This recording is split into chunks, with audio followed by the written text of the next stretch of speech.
Tai Tomai, sveikinu su pergalė, pataikai lemiamą tritaškį, kokios emocijos, kokios mintys apie rungtynes?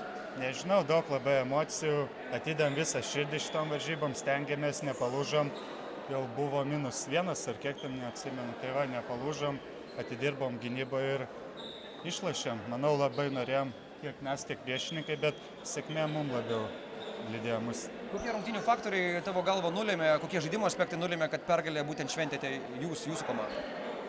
Nežinau, tai gal tritaškai pabaigoje tiesiog, bet gynyba, manau, kad gynyba vis tiek.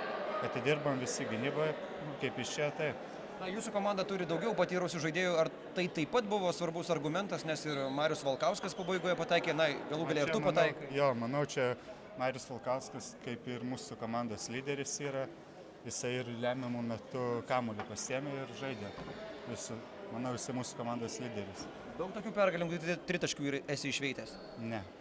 Vienas pirmųjų, ne? Nu jo, vienas pirmųjų. Tai su to ir sveikinu, ačiū tau.